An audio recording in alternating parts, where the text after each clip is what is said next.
Hello, I would like to say a warm welcome to everyone. This is Merve Isfahani from Columbia Global Centers, a regional hub of Columbia University in Istanbul. Today, we're delighted to host Dr. Jonathan Cohen, an Adjunct Professor of Psychology and Education at the Teachers College at Columbia University. In this webinar, we will talk about how we can create strong and caring school communities where our children become lifelong learners. With decades of experience in the field, Dr. Cohen will offer his insights on how we can improve the well-being of our children and their pursuit of happiness in thriving school climates. This webinar is organized by our Parent-Teacher Association in collaboration with ENCA Schools. We would like to thank our school administration and psychological counselors for their support in organizing today's session. We would also like to thank Esra Aksu, a member of our Parent-Teacher Association, for her support in translating our discussion today. Let me briefly introduce our speaker. Jonathan Cohen is a mental health clinician and an educator, and his professional life has been focused on what supports and hinders children's ability to learn and develop in healthy ways. Dr. Cohen is the founder of the National School Climate Center, a freestanding nonprofit organization that promotes safe, supportive learning environments that nurture social and emotional, civic and academic growth of all students and their ability to learn in thriving schools. He's also the co-president of the International Observatory for School Climate and Violence Prevention at the University of Sevilla. Over the last 3 decades, Dr. Cohen has also focused on what supports and hinders K-12 schools to become learning organizations and to develop in ways that support children and educators' healthy development. Dr. Cohen works clinically with children, their families, and adults as a practicing clinical psychologist and psychoanalyst. He has written over 100 scholarly publications, edited and co-authored 6 books, including Making Your School Safe, Strategies to Protect Children and Promote Learning. The American Library Association has awarded the Best Academic Book of the Year 2 of the books he edited, Educating Minds and Hearts, Social Emotional Learning and the Passage into Adolescence, and Caring Classrooms, Intelligent Schools, the Social Emotional Education of Young Children. He has lectured around the world to educators, parents, and mental health professionals. He consults to state departments of education, foreign educational ministries, UNICEF's Child Friendly Schools program, and the World Bank around a range of school climate, social emotional learning, and mental health promotion efforts. So thank you very much for being with us today. We are delighted to host you for this timely webinar, Dr. Cohen. Before further ado, I would like to leave it to Esen Srel, the president of Parent-Teacher Association. Hi, everybody. Welcome and thank you for joining us in this seminar. We are all very excited, and we are also delighted to have Dr. Cohen with us and learn from him.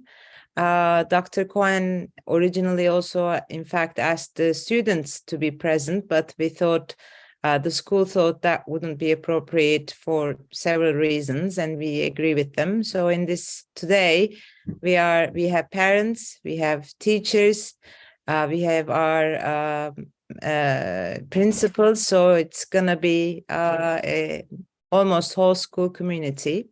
And when we talked about this, I wanted to learn about what thriving schools are. And I took a page from students' books. I didn't write this myself. I got it from ChatGPT. And I asked what thriving schools are. And thriving schools apparently are characterized by engaged students, passionate teachers, and a supportive community. And I also asked what happy students are.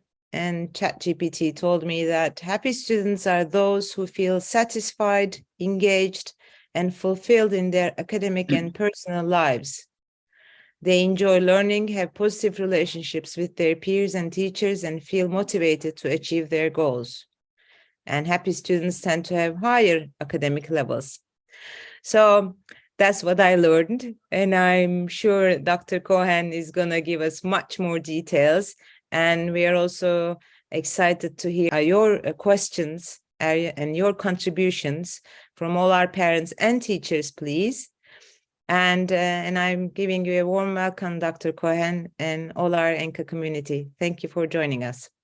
Thank you both very much for that kind, wonderful introduction and overview that you both provided already.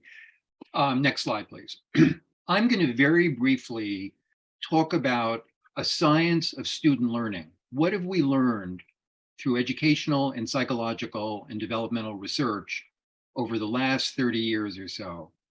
In a sense, my biggest goal for this short conversation is that I hope that some of what I have to say and to share with you spurs further questions that you may have that I hope that you'll talk about with fellow parents, with fellow educators, and as much as possible with students, as well as with one another.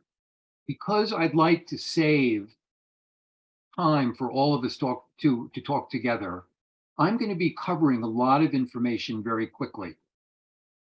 I'm going to really be focusing on what supports students being successful, not only in school, but in life. And I hope that the extent to which some of these ideas resonate with you, that you'll consider taking a look at this PowerPoint presentation that will be available to everybody listening today. There's various citations, papers, and books at the end if people are interested in learning and reading more. Here's a number of big organizing understandings. In some ways, most importantly, as parents and teachers, we are always teaching social and emotional and civic, as well as academic lessons to students. Whether we're doing this intentionally, systematically, and helpfully or not, whenever we interact with our children, with our students, we're teaching them important lessons directly and indirectly. Here's a really, I think, an important example. In a moment when you as a parent or you as a teacher are confused, that you're not sure about something, how do we share this or not share this with students?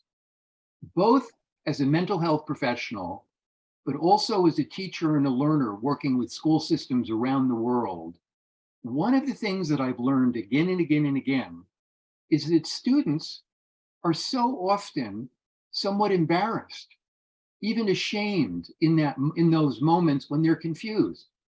They don't realize, as we do as adults, that being confused, not being sure, is actually normal, and it's an amazing foundation for learning if the student, if the person feels comfortable saying out loud, I'm confused, I need help. So often that does not happen. This is just one little example of many of how, as teachers and parents, we're always teaching social and emotional, as well as cognitive or academic lessons. Over the last 30, 35 years, one of the things that K through 12 educators around the world have learned is that although we tend in our schools to focus on language learning and mathematical logical thinking learning, and math and language are certainly foundationally important, but that's not enough. Learning how to listen to ourselves, learning how to listen to other people and understand, learning how to be a creative and a flexible social and emotional problem solver, as well as to be creative, are all underlying competencies that support both school success and also life success. For many years in the 1970s, the 1980s, the 1990s, the primary focus was learning in the classroom. What is helpful teaching and learning? Over the last 25 years, we've additionally realized that as important, as foundationally important as teaching and learning is, that the environment, how safe or not safe, how supported or not supported, how engaged or not, and at least some of the time, how joyful we feel about learning is really critical. Unfortunately, as I'll talk more about in a few minutes, the single most important concern from educators and students around the world is that they too often do not feel safe in schools. Too often, students report that other kids, occasionally even teachers, are bullies, are mean, are cruel. And that undermines children's ability to learn and grow up in healthy ways.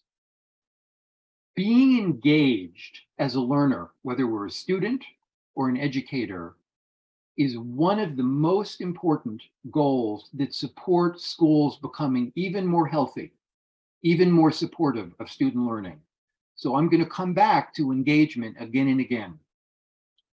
We've also, in the last 20 years, more and more come to realize that as important as student learning is, we also need to pay attention to educator learning and parent learning.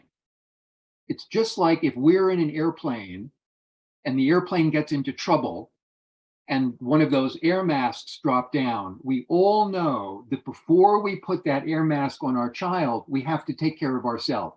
Because if we're not taking care of ourselves, that's going to get in the way of our supporting our children. There are three major overlapping dimensions that it's always important, I would suggest, for us as parents and teachers to think about.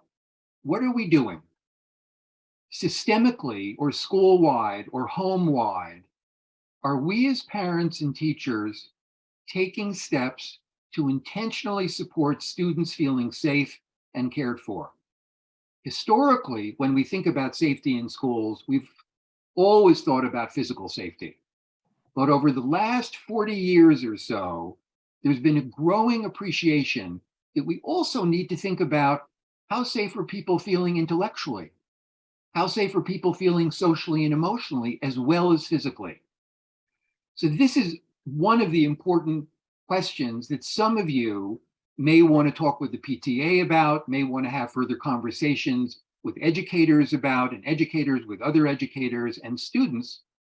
How are we creating a safe, caring climate for learning? And I know that your school, in a wonderful way, administers the CIS, the community survey statements, to begin to learn about what do students think and feel, what do parents think and feel.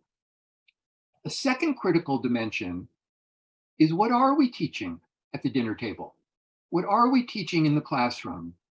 And as I've already said, social and emotional and civic learning, as well as academic learning, when we intentionally work to be a helpful social and emotional teacher, civic and academic teacher in these ways, we're supporting students in the richest way that we can.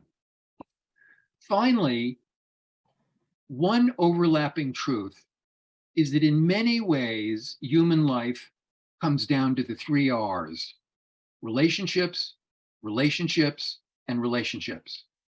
We all know, I think, at the end of the day, that what matters to us most are the people we love in our family, our friends, and the nature of relationships is another, I think, incredibly exciting question to think about. What kind of relationships do we have? What kind of relationships do we want for our children? How are we fostering healthy relationships?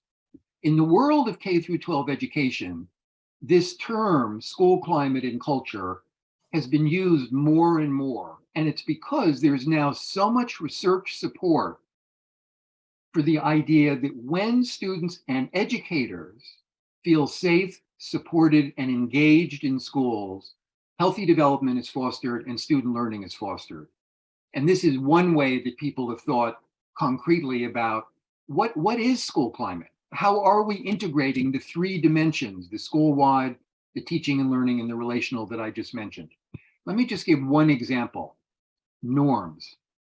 All of us at home And all of us in all of our schools live with certain typically implicit norms.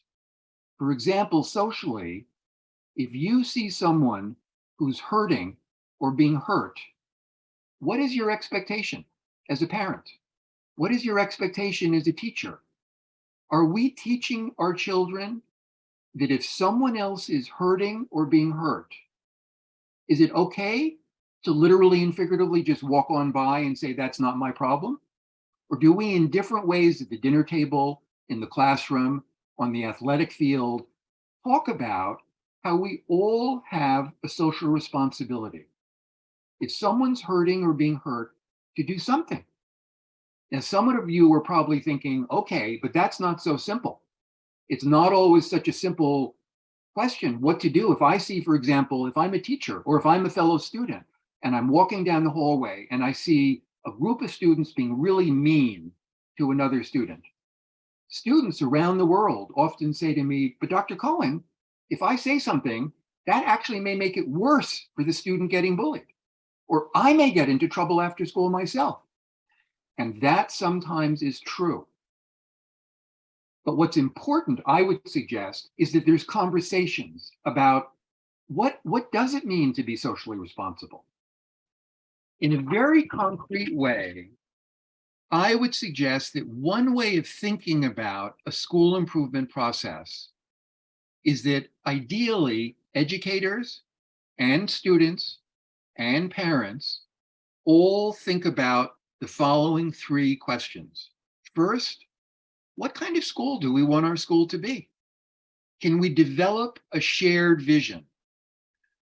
This is an amazing first step that everyone who's involved around the world in studying effective school reform or school improvement efforts suggests that this is a first step.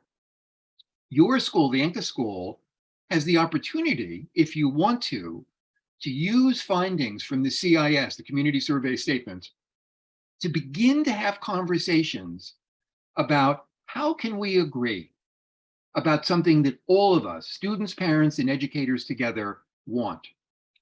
My understanding, working with schools in the East, in Europe, in Latin America, in North America, is that the two things almost everyone agrees with around the world is that we want our school to be a place where people are respectful to one another and they take responsibility.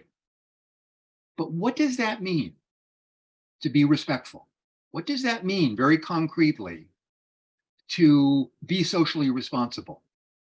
Again, this is something from my point of view that someone from outside of the community like me should not be telling you what the answer to that is. But you, as educators, as parents, have the opportunity to create forums, whether it's PTA meetings or focus groups or assemblies, to think about this. When we develop this shared vision, it becomes a kind of beacon. It's a goal. It's also, as a footnote, if students feel that they're being asked this question authentically, if parents feel that school leaders are asking parents this question authentically, what kind of school do you want our school to be? That fosters engagement. And what undermines effective school improvement efforts, what undermines student learning, are people who are not engaged. People who say, nobody really cares what I think and feel. The second question, after we've developed a vision about what kind of school do we want our school to be, is to understand what are our current strengths and challenges. People and schools always have problems. Sunsets are perfect. We're never perfect. So whatever our vision is, there's always going to be a gap between our vision and our understanding of our current strengths and challenges. And again, the fact that your school administers the CIS that's one wonderful way you can begin to think about what are our current strengths and challenges. And there's lots of other ways, as you can see from this slide. There are other kinds of surveys and behavioral reports and semi-structured interviews that can be used to understand strengths and challenges. And we can talk about that more later if you're interested. when we begin to understand what our vision is on the one hand and what our strengths and challenges are on the other hand, then we can begin to think about what are the most important goals for us to focus on as a community now. What happens around the world is school leaders alone say, this is what we're going to focus on the next year or the next 3 years. And they don't ask parents, and they typically don't ask students, what do you think? How can we do this together? This is, at least in the US, which I know the best, this is one of the big reasons why America's school improvement efforts have been so terrible. So relatively little has changed, because typically it's only school leaders making this decision, and it's not meaningful teamwork. I'm not going to have a chance to go really talk right this moment about improvement goals, but Appendix A, as you can see here, that all of you will have access to, has a summary of a series of school-wide teaching and learning related and also interpersonal relationship related goals. I'm only going to say very briefly now that whatever you want to focus on as a school community, to be very clear, to be very intentional, that this is your goal, whether it's to support students feeling safer, whatever it is, to support students becoming more effective and creative problem solvers. Being intentional matters.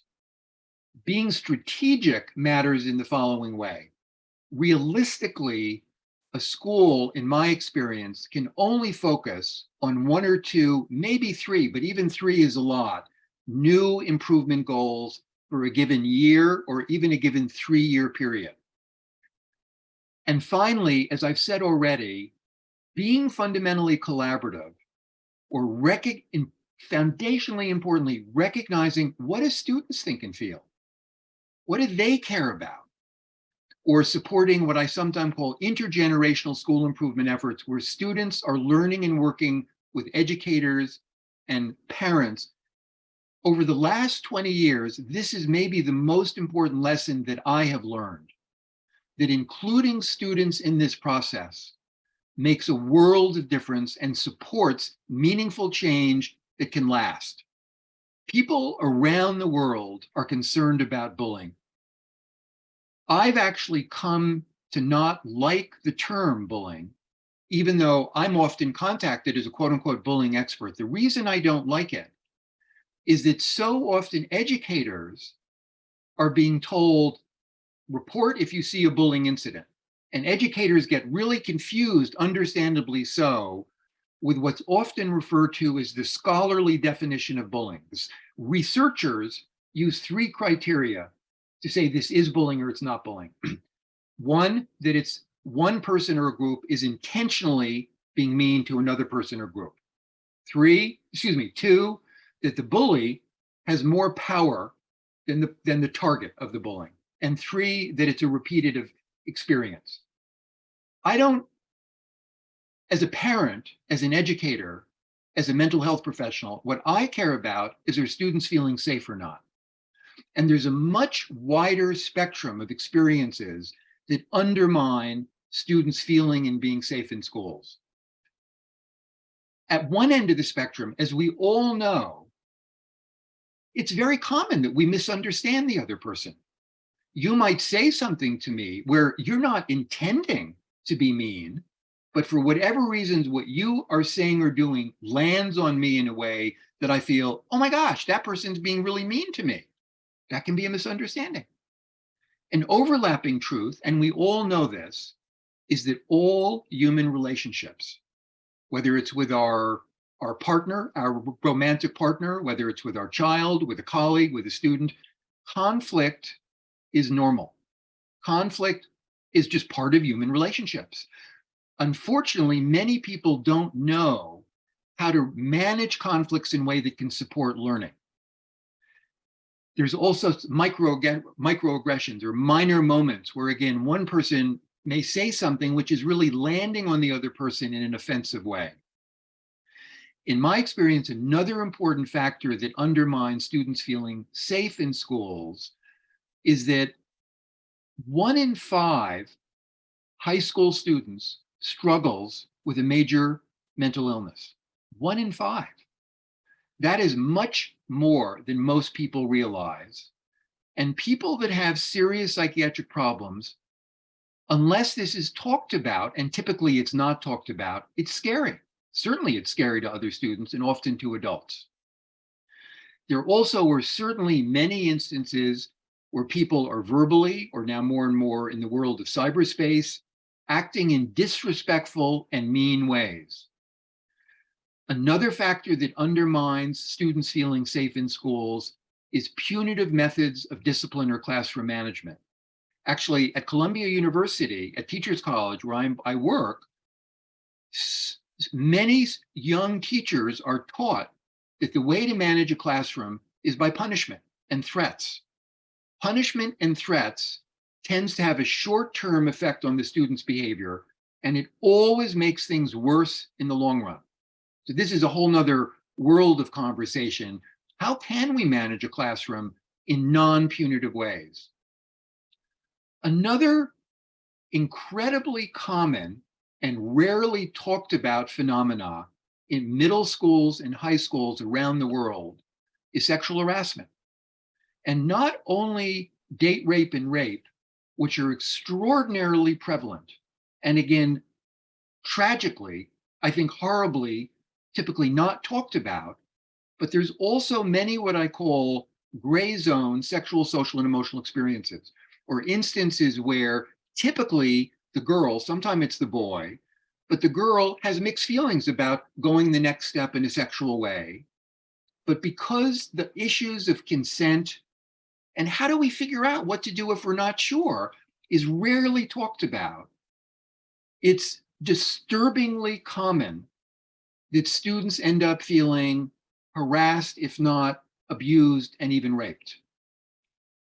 There are also, as I know you all know from the extraordinary, overwhelming, beyond upsetting recent natural disasters that Turkey has been struggling with, you know that natural disasters and crises also have a ripple effect and understandably contribute to students not feeling safe in school sometimes. And then there's the extreme of murder and suicide. And at least in the States, I don't know how this is in Turkey, suicide rates in a very upsetting way over the last 20 years have been increasing and increasing for adolescents and young adults. I'm only going to briefly say here that I know that your school, like all schools, have been doing some things in areas that overlap with what I've been talking about. In my experience, it's very important for you as school leaders to recognize what have you been doing already and to build on past successes and address challenges. Secondly, there are several free tools that I've helped to create that are available on this website. There's a readiness tool, which is designed for the school head and members of his or her leadership team to very quickly evaluate what are our strengths and challenges now, and this information can be used to help guide the school improvement process. There's also something called the Thriving Schools Improvement Guide, which is also on this website, a part of the International Observatory for School Climate and Violence Prevention, that if you register, you'll have access to all of this. And I should say, people that register, the observatory never shares your email, and they will never bug you with inappropriate emails. What are possible first steps? When any of us see someone else who's hurting or being hurt, knowingly or not, we make a decision to be what I call either a bystander who does nothing or makes things worse, or an upstander. Upstanders are people who are socially responsible. Simply, and it's not so simple, but powerfully, beginning to have conversations at the dinner table, having conversations in advisory or in whatever kind of forums are appropriate in your school, where students have an opportunity to give voice to what they're thinking and feeling. Simply having conversations about what would you want if you were hurting or being hurt? How would you want other people to respond? Leads to conversations where virtually everyone says, Well, of course I would want other people to help me. This is somewhat complicated, but if you as a school community decide that one of the improvement goals you want to focus on is to support students and teachers, because sometimes teachers are bullied by parents sometimes or by each other. If one of your major improvement goals is to support everyone feeling safer and more connected, more engaged, this can lead to a series of conversations, and school leaders, but also parent leaders, need to then think about, how do we want to formalize this? How do we want to underscore that for us in our school community, part of being responsible, part of being respectful, means that, of course, we're all going to work to be upstanders if we see someone else who's hurting or being hurt. Very quickly, for school leaders, but also parent leaders may be interested in this as well, there are learning as well as school climate standards that can give us information about generally what do we expect fourth graders or 10th graders to be able to understand and be able to do socially and emotionally, as well as cognitively or academically. Sometimes those learning standards, and you have a citation here, you have references where you can learn more about how different people around the world have articulated this, but also school climate standards. Standards are something that school leaders often really value because, it gives us benchmarks. An improvement process is in a way like a journey. And just as if you were going on a big sailing journey or a big motor journey, you would think about, well, what's the equipment we need to take with us? Who's going to be with us if we get in trouble? How are we going to manage that? If we want to have fun, because again, joy and fun matters, even though it's relatively rarely talked about in schools. These are all what I call infrastructure issues. Another first step that some school leaders have really appreciated is too often in schools, teachers and administrators feel like they're always putting out fires. They're always reacting to difficulties. And you have a slide, Appendix B, which gives examples of how both individually but also school-wide, we're usually reacting rather than thinking proactively, how to promote well-being both for individuals and the school as a whole. In some ways, in my mind and heart, what's most important is that whatever you do, that school leaders and parent leaders and ideally even student leaders are thinking about, how do we create an authentic, vital learning community? Because again, schools are never going to be perfect. But if we are building in a system, and you've actually begun to do this, the Anchor schools, where you're saying, well, every year we want to learn, what do people think is working and not working? And we use that information to be even better as teachers, as parents. That's creating a learning community. I'm a little bit unhappy to say, as usual, I've talked longer than I had hoped to talk, but we're going to switch now to conversations. And these are also things that these questions here in this, what's called the 4A's protocol, if we had more time, I would ask you, what do you think are the implicit assumptions in what I'm suggesting? What do you want to agree with about what I've just put on the table? What do you also want to argue with about what I've suggested here? And finally, what do you aspire to with regard to these understandings? So on that note, I'm going to stop now and we're going to move into a larger conversation. Thank you very much. Thank you very much for such an inspiring and thought-provoking lecture, Dr. Cohen. We learned a lot. So we have a few questions to start with, but maybe just following from your earlier points about, being a community, just having a more of like a participatory environment to improve school climate. So you talk a lot about the role of students, teachers, and parents as almost equal stakeholders. So could you tell us a little bit more about what parents can do to improve school climate and, behavioral culture? And are there any good practices from other schools that you work with? Like, how does this happen in practice? Well, here are a couple thoughts. First, I actually didn't mean to suggest that educators, parents, and students are all equal. I certainly meant to suggest that student voice, parent voice, educator voice, but also the voice of other people that work in the schools, the cafeteria workers, the cleaning staff, all of those voices do matter. But in the school, the educators are really in charge. Schools are not democratic. The head of the school is not elected. And I believe that it's really important that we all appreciate that the head of the school, the person making the final decision, is the educators. But when the educators lead without listening to parents, without listening to students, in my experience, very little changes. Parents have an incredible role, not only because, from my point of view, ideally parents are partners to and with teachers, but also we as moms and dads have a complementary opportunity to think about the climate of our dinner time. I mean, it's interesting for all of us as moms and dads to think, at dinner time, what's that like? Is that fun for us, for our children? Or is that a drag? Is that a tense time?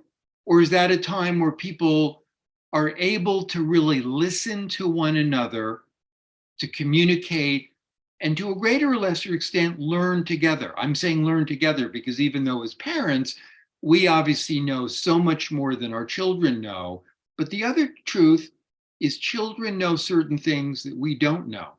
Interestingly, kind of going back to the whole issue of bullying, one of the things that I've learned around the world when I've helped schools to use different kind of school climate surveys that recognize student voice, parent voice, educator voice about a range of kind of relationship, safety related, teaching and learning related issues. Typically, parents say, I had no idea that students so often don't feel entirely safe, because our kids do not always tell us that. That becomes more and more true, or at least sometimes true, as students move into middle school and high school.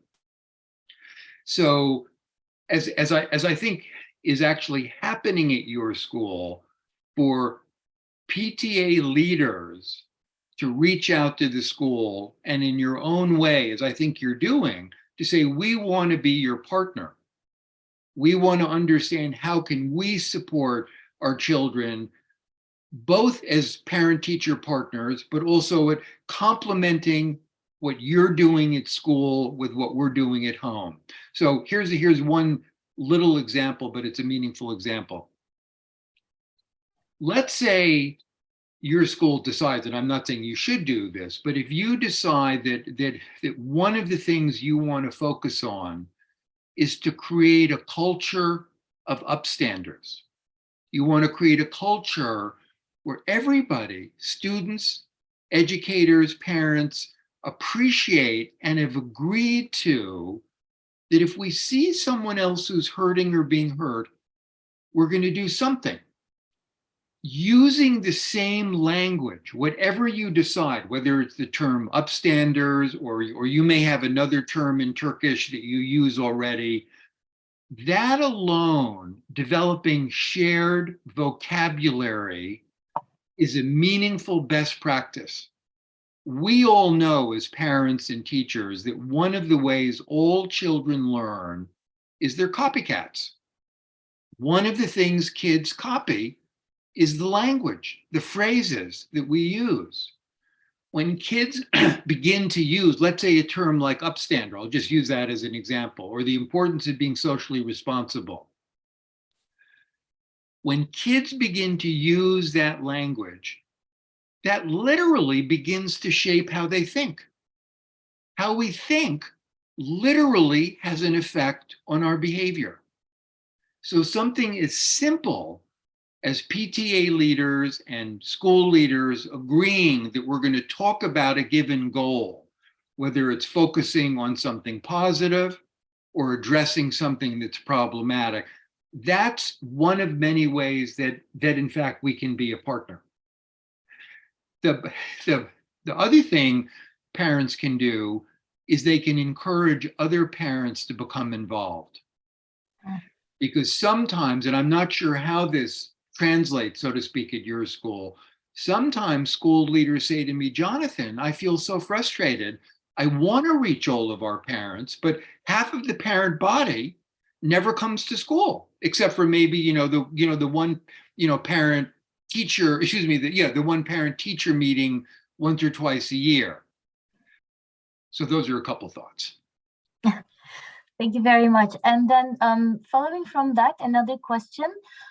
So from our audience, so going over the vision and mission of the school with all the stakeholders like teachers, parents, students, and alumni regularly would be beneficial? Yes. In my experience, and I've been very curious about this, I've studied school mission statements around the world. Almost all of them, among other things, talk about that our school's mission is to support students who become lifelong learners.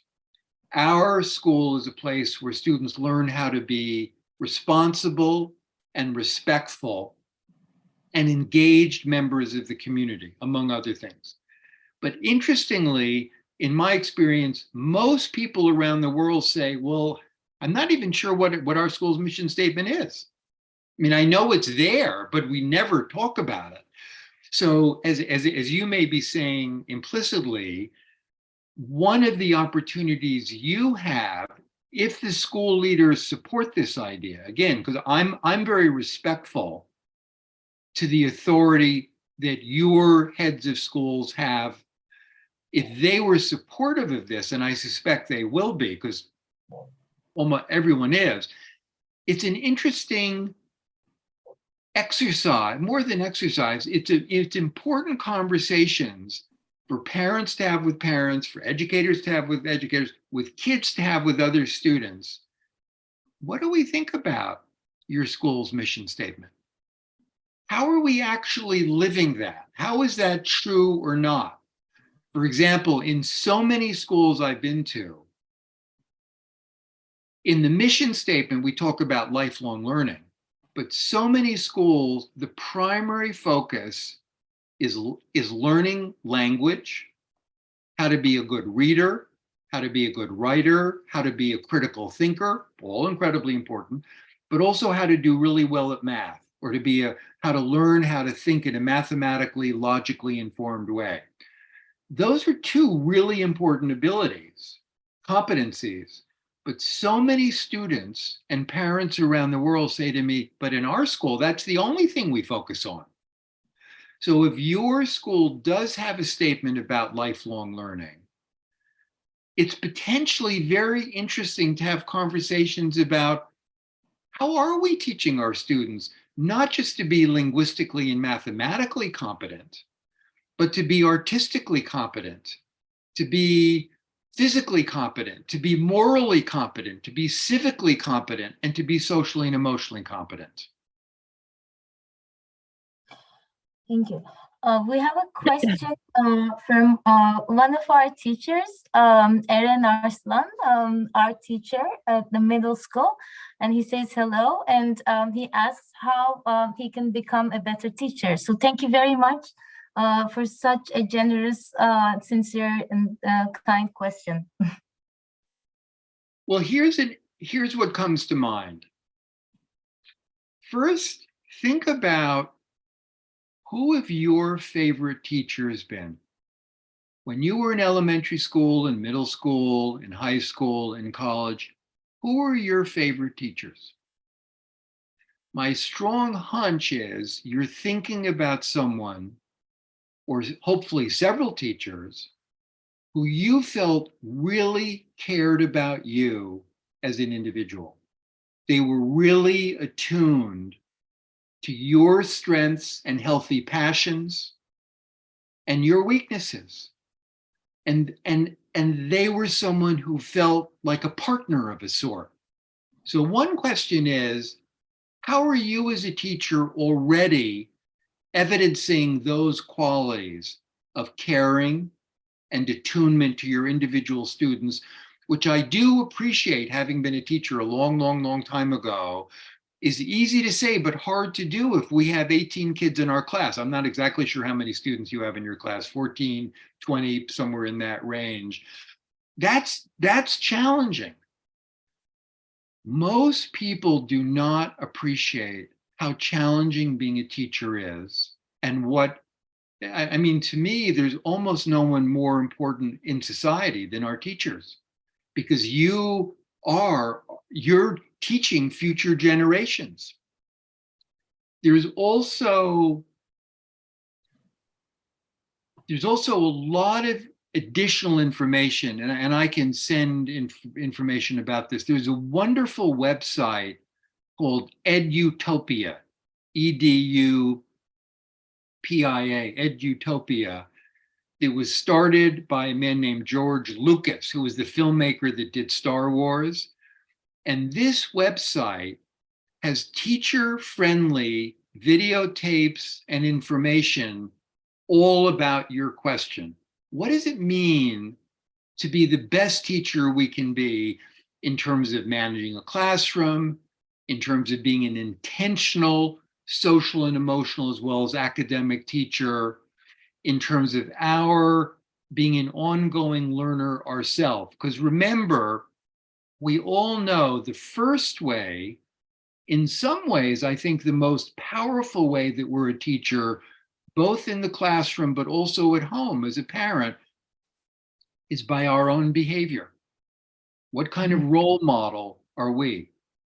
We all know that how we behave, how we manage, whether it's a moment of confusion, our own confusion, a student's confusion, whatever it is, our behavior is probably the single most powerful way that we're a teacher.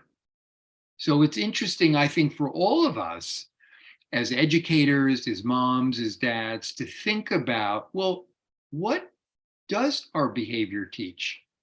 When we interact with our kids at the dinner table, in the classroom, in addition to the content that we're thinking to cover, this political event at the dinner table or that subject in the classroom, how does our behavior also?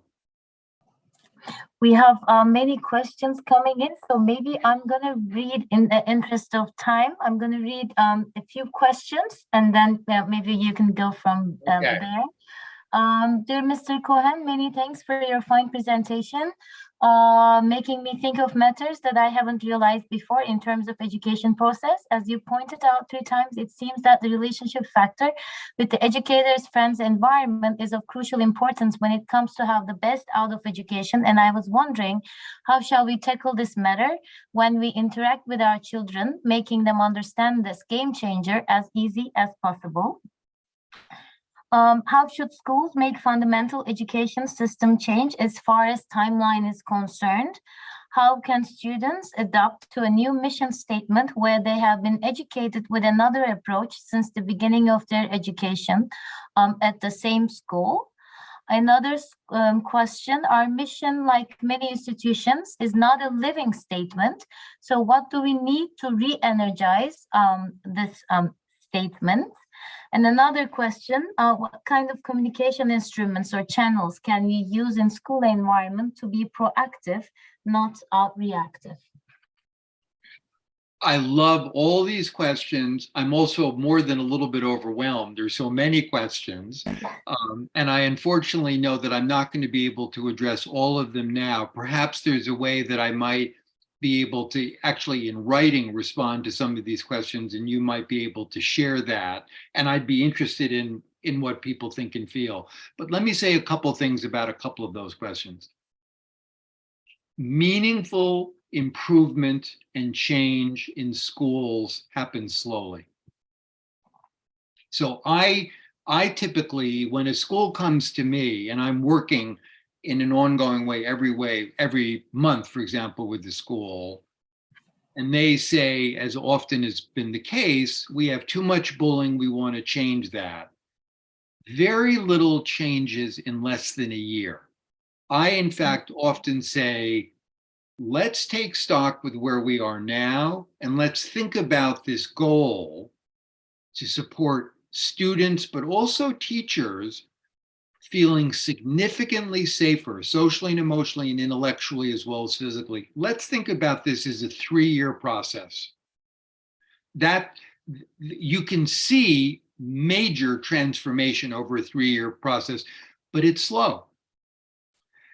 Yeah. Someone else asked the question about the mission statement and kind of how to vitalize that. And I think the simplest, most powerful way to do that is to have the kind of conversations that I was beginning to describe earlier. For example, if the school leaders, and again, I'm really supportive of taking the lead of the school heads. If the school heads say, yes, this is something as a community we want to do. We want to support everyone thinking more about our mission statement and how are we actually living that mission statement and where are we falling short. Again, people and organizations are never perfect. And as a footnote, what often happens when people become frustrated, whether it's in a romantic relationship, whether it's with a school, we're all vulnerable to falling into a place where we blame the other person. In my experience as a clinician and an educator, blaming is toxic. We're all in this together. And although, of course, the school is not going to be perfect, what's most important in my mind is to both recognize what are we already doing as a school community that's working and supporting individual and organizational well-being, but also what are the 1 or 2 things that ideally we as a community, educators and parents and students together, what can we focus on together to really improve in this given realm? Thank you. And one last question, maybe in the interest of time, because we are extending our time a little bit, but about, as we leave punishment aside, what are the effective attitudes for teachers in the classroom for a more constructive and safe classroom environment? Certainly, students need to know that if they misbehave, there are going to be consequences. That's naturally, we all know that's critical. But if our goal is to communicate to a student that what they've done, whatever that is not okay, that's really important, I think, to be very clear. But then we, in a way, have a choice. We can go down the road of learning, or we can go down the road of punishment. Punishment is easier. You've been bad, I'm sending you to the principal's office, or you have to have a timeout and go to your room, or you're going to have X, Y, and Z taken away from you. But on the other hand, if our question is, I not only need to let the student know this is unacceptable behavior, or they've crossed a certain line, and there's a consequence for that, whatever that consequence is, but also, how can we use this as an opportunity to foster learning? And there's not simple answers. There are answers. I mean, I could say more, which I'm not going to do right now, because to me, what's most important is for the PTA and the school leaders to think about who are the parents in our community who are already doing this really well? Who are the teachers in our school who are already really focusing on learning rather than punishment? My goal is always to actually recognize the expertise that already exists within the community. And again, a la the notion of a vital learning community, to support you as co-parents, as co-teachers, and again, as much as possible, including students, how can you learn from each other? And there's lots of very concrete ways that parents and teachers can be disciplinarians, because we have to be disciplinarians. Students are always going to push the limit and experiment. We have to let kids know that there are consequences, but how we do that varies tremendously. Thank you very much. Esen, do you have any questions or comments? Sorry, they were really good questions. I'm sorry we didn't have time for all of them. And I'm sure our parents, maybe you can see them from the, we can send them to Jonathan and get some answers later on. And so what I'm hearing from this wonderful presentation, if it's just for one sentence, is more interaction in the community to have a better school, to solve problems, for a better learning, for happy kids, more interaction in the whole community, between the school and the teachers and the parents and the principals. That's what I heard. I hope I was wrong. Can I just build on what you said? I more and more love the term teamwork. We all know that some things in life we do all alone, but most things in life, whether it's a marriage, a family, a classroom, a school, an athletic team, it's all about teamwork. Right. So what you just said, I strongly agree with. The educators are the captain of the team. They're head of the team. But around the world, what's normal is that school leaders don't ask parents, how can we be partners? They so often don't ask students, let's be partners in certain ways.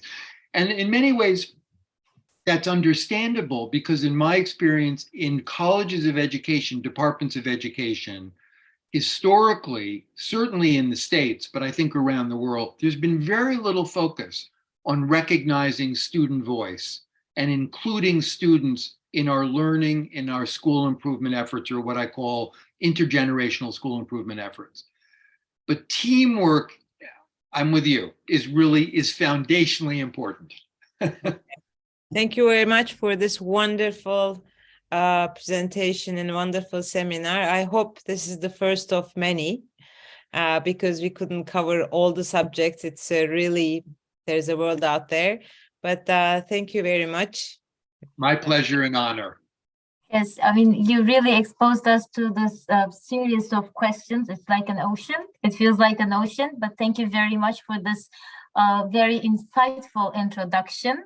And, you know, you changed our perspective today, the way we understand and we think about our schools, our children, and their learning environments. And we can't really thank you enough. Thank you very much. Thank you. We hope to continue this conversation in the future.